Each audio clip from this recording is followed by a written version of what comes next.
So you guys may remember not too long ago I did a video on 10 fragrances that you shouldn't sample. Instead, you should just go ahead and blind buy them. They're very easy to like, very easy to wear, and most of you guys would have no problem pulling them off and really getting your use out of them. And that video did pretty well. You guys seem to resonate with that one. It kind of maybe took some weight off of your shoulders, so to speak, in terms of the stress of trying to figure out what fragrances you want to buy to continue your hobby. So I'm back with another video. 10 different scents than last time. We're going to be going over some different ones here, maybe ones that you wouldn't normally expect, but they're still scents that, in my opinion, you can get away with blind buying and having a great success rate. So I will provide links to these down below to discounters. If at any point I reference pricing in this video, it's through discount prices, not retail. Very important. So make sure you are shopping at discounters whenever possible to save yourself a bunch of money. I have a mailing list you can sign up to if you want to get some of the best fragrance deals to your email on a daily basis. Rare, discontinued, hard to find things are kind of what I strive for, and I do the same on my community tab if you don't want to get emails. So get subscribed to the channel, check the community tab. I do $500 giveaways over there every month as well, so it pays to be subscribed. Okay, let's get this kicked off with a scent that has really grown on me a lot. When I first got it in, I was kind of wishy-washy on it. Now I really like it a lot. And there's actually a flanker out, but this is the original Eau de Parfum of Ralph's Club by Ralph Lauren. So this one is all about the aromatics. Sage, lavender, there's some vetiver and some cedar wood in here as well. You know, this is kind of almost their take on a YSL EDP style of scent, however, not nearly as fruity and not nearly as ambroxany, but you still get a ton of the clary sage and lavender and just the general aromatics and even some of the light woods like in something like YSL EDP. Ultimately, that makes this one a very versatile, mass-pleasing, easy to wear, easy to like scent. You know, it's got decent performance for what it is. The quality really holds up. It is a premium product in my opinion. You can get this one on discounters for usually around $70, I believe, somewhere around in there. I really like it. I think it's easy to wear. It's one that I wear often just as a dumb reach scent when I don't want to put too much thought into my scent of the day. I just go for this. And it's one of those scents that's never let me down, and I've never regretted wearing this one. And I can't say that about everything. So it's a really nice one that I have a lot of success with and that is really easy to blind buy and pick up. Next up, going with BLEU de Chanel, Eau de Parfum by Chanel, of course. You know, now, this is going to be an expensive one, okay? This is going to be for the guys who want to invest in something that is premium, luxurious, and high-end on the designer side. You know, this is as close as we're getting to niche in this video. There are no niche fragrances in here. But if you want something that feels really premium and really high-end, that's going to be the one you want to go for right here. So this has some lemon, grapefruit, incense, some light woods in here, some musk. You know, you guys know the BLEU de Chanel DNA, and it's so easy to like, so easy to wear. It's such a great compliment getter. It's uber versatile. I mean, this is the type of thing that, yeah, you have to spend some money on up front, but it pays for itself because you're able to wear this for pretty much any situation you can think of. There are some fragrances out there that are much harder to pull off. They might do a lot more sitting and collecting dust than actually being worn. And those aren't really as good of an investment in that sort of way. You're not getting your use out of them. But something like BLEU de Chanel, you could wear this anytime you feel like it. And so ultimately, if you're looking for a nice blind buy safe, compliment getting scent, check out BLEU de Chanel, Eau de Parfum, or the Parfum, or the EDT. Just kind of do your research on each one. I've got a buying guide on these, which will kind of go over each one and make your decision there. I just featured the Eau de Parfum because I think it's the most balanced of all of them. Next up, PRADA Luna Rossa Carbon. So this is kind of a smoother sauvage, essentially, is how I kind of talk about it. You know, it kind of brings that ambroxan and metallic smell to the forefront. You're getting the bergamot and the black pepper in here, but this one is much more smooth. It's a little bit more refined, and it really is a Prada. And whenever I think of Prada, I think of something that does have kind of a rich, luxurious, smooth, and well thought out presentation to it. You know, not only in terms of the scent, but even the bottle and the marketing and the branding behind this one. You know, everything about this just seems well thought out. It seems well put together and refined, and that's what I like about this one in particular. So really, if you like the BLEU fragrance DNA, you like your Sauvages and that sort of thing, this is a great one to have around. And if you just want a more smooth, kind of luxurious take on that DNA, this is a great one to have as well. Next up, going a little bit more in the affordable direction here. This one's around $35, maybe pushing $40 on discounters for 100 ml. So going to be really, really obtainable here for a lot of you guys. And just because it's a little bit more affordable doesn't make this an inferior scent to some of these others, because this one can really hold up and hold its own. MISSONI Wave. So it has some orange, sea notes, citruses, musk in here. Smells a lot like a couple other designer fragrances, Chanel Allure Homme Sport and Versace Pour Homme. So the Chanel has some sweetness to it, and that's kind of what this has. The Versace is all about the florals and the bright citruses, and it also has that. So it's like a hybrid of those two, but at still an affordable price, and I find that it performs better than the Versace. So between this and the Versace, which are around the same price, a lot of times I just say for you guys to go ahead and go with this one. And this DNA is one of the most versatile, likable DNAs to ever exist for men's fragrances. I mean, look at the reviews on the Versace, look at the reviews on the Chanel. You could wear that stuff for anything, literally anything. Such a versatile DNA that I think every guy should have around, no matter what version it is. If you want to spend more money, go for the Chanel, that's great. If you want to get the Versace, that's great. But this one here is also one that you can't go wrong with, and you should consider. Fantastic blind buy. Kind of like this one, DIOR Homme 2020. It's got vetiver, cashmerean, ISO E Super, very aroma chemical heavy, very woods heavy. You know, this is the type of thing that just smells so modern and new. This is the new style of men's fragrance, and it's not ambroxan, but you know, the cashmere and ISO E Super aroma chemicals is something that is becoming more and more common. Maybe not always used at the forefront, but definitely used to a relatively heavy extent in a lot of new releases.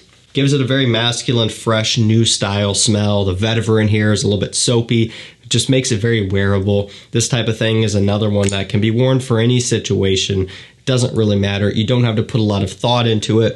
If you wake up one day and you got to head out to the grocery store, you could throw this on. You wake up and you got to head to work, throw this on. You wake up and you're going to go on a date, you could still throw this on. I mean, this just works for anything. And again, it's another more premium kind of luxury product. You know, it has an expensive smell to it. It is a Dior, has that premium feel, and, you know, a little bit more expensive, but still not crazy given what you're getting out of this one. Very wearable, great performance, great blind buy. Let's keep it moving with a cheapie yet again. We have FERRAGAMO UOMO Casual Life. Nice, fun, carefree name for a nice, fun, carefree scent. Has violet leaf, coffee, lemon, some ambroxan in here as well. Real nice and fresh, uplifting, easygoing, happy, bright, effervescent. Smells great. Has a real nice opening, one that kind of wakes you up, it gets you alert, it gets you ready to go. I mean, this type of thing is just so hard to dislike. It's so hard to go wrong with something like this, because when you smell it, it's so overwhelmingly fresh. It has a little bit of a sweet bite to it, and that's going to be coming from the hint of the coffee accord in here, which I really like, kind of throwing back to UOMO's signature. And so I really think that this one at this price point is a great blind buy for you guys. If you want something that's going to be a no-brainer, you don't have to stress about deciding which you want to wear. You could have this on standby at all times. You could throw it on and wear it and be set for any situation. It's a great one to have if you're on a budget especially, but you don't have to be. Even if you've got money to spend, this one's still worth having around because there's nothing else really like it. So this next one is actually really affordable as well. From Calvin Klein, it is Simply Reveal. So this one, from what I've gathered, I believe, is actually discontinued. I could be wrong. From what I've seen, it kind of is looking that way, which is unfortunate because I really like it a lot. Now, this one has kind of an interesting note breakdown in here. There's some melon, you have tonka bean, you have a little bit of a boozy brandy accord. Different, you know, especially for a Calvin Klein, which generally speaking puts out some pretty linear kind of basic scents, you know, not knocking the brand, but it is true. Calvin Klein usually doesn't push the envelope all that often. But Calvin Klein Reveal, I happen to really like this one a lot. So essentially you're getting a little bit of a fruitiness from that melon, a little bit of a sweetness from the tonka bean, but not only that, kind of a slight booziness. And mixing that with a little bit of this watery kind of feel as well, there's nothing else out there quite like this one. And again, price point, you're looking at $30 or less. I think this is actually right around $28, and it's a 100 ml bottle. So nice cheapie. It's about what you would expect from Calvin Klein in terms of quality. It's not a premium Chanel luxurious scent, but it also isn't completely garbage quality either. It really kind of holds its own in this price point. Performance on this one is actually decent as well. I really like it. You know, I'm a fan. I think it's great. I think it's different. Nice little mixture of fresh and sweet, and it's a super easy blind buy. Worst comes to worst, if you didn't like it, I'm sure you could pawn this off on someone else who would end up really loving it. But I would imagine that most of you guys would love this stuff, especially if you're on a budget, you want something nice and affordable.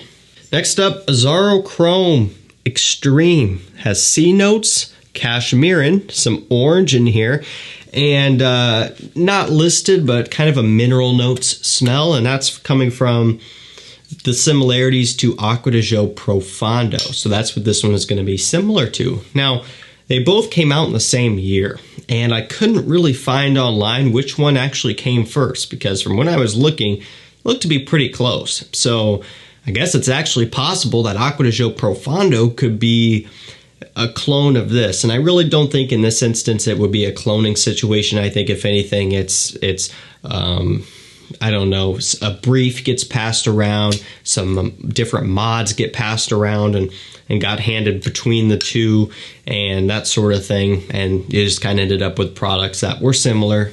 Who really knows though? But all I know is this is a much more affordable version of Acqua di Gio Profondo, and that's why I chose it. So this DNA is very easy to wear, very easy to pull off. It's aquatic, but in a different way. A little bit of a creamy orange, nice freshness, very invigorating, very bright, uplifting. And again, the mineral notes smell that you get in here, which is similar to Profondo, really sets this stuff apart and makes it super unique. About $40 online on discounters.